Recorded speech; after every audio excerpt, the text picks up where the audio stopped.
The inauguration is less than a month away, and it looks like A-list celebrities, they're staying home. Celine Dion, Andrea Bocelli, Elton John, Kiss, all reportedly declining the offer to perform.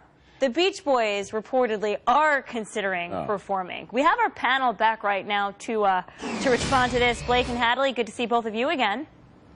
Thanks for having us. What I don't understand, Blake, is that performing at an inauguration is such a patriotic event and an honor. Why are our celebrities pushing away from this? Well, you're exactly right. I mean, traditionally, this is something where it is very easy for artists to want to participate. I think there are a couple of challenges going on. One, this was a pretty polarizing and divisive election. I think two, President-elect Trump now only has an approval rating of about 40% based on the latest polls. And then I think three, these are commercial artists, and they've got to think about their futures, whether that's right or not or fortunate or not. I think those are the circumstances that we're dealing with. We haven't yet really come back together. I think one of the real challenges here is just how unpopular President-elect Trump seems to be during this transition process. Ultimately, it's unfortunate because you certainly want an inauguration to be that moment where the country does come together and we're introduced to that new president. And 4 years ago, Alicia Keys, Beyonce, major A-listers performed. So Hadley, I ask you, if some of these celebrities got together and did perform, would that help unite the nation?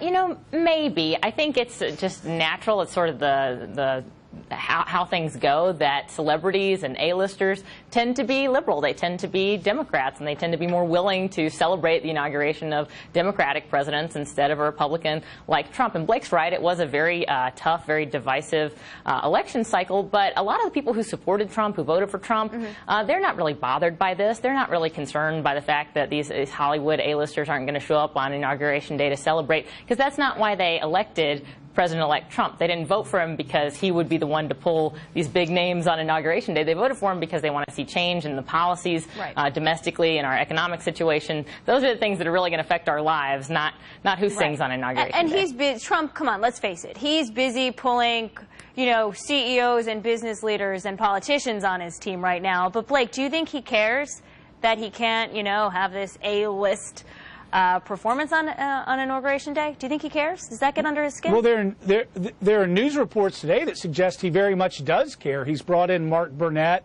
to try and help him bring some of that celebrity appeal. Certainly Donald Trump has had a lot of connection to celebrities over the course of his career, and I think anyone who understands sort of the magnitude of this would probably want someone of significance to be there just because that's customary. So, you know, certainly not getting in the mind of the president-elect, but I think there are plenty of news reports that suggest that he's interested in this issue. So I think we'll see how it all comes together. He certainly has lots of friends who can probably be helpful to him. Blake, Hadley, thank you, and happy holidays to both of you. You too. Happy holidays.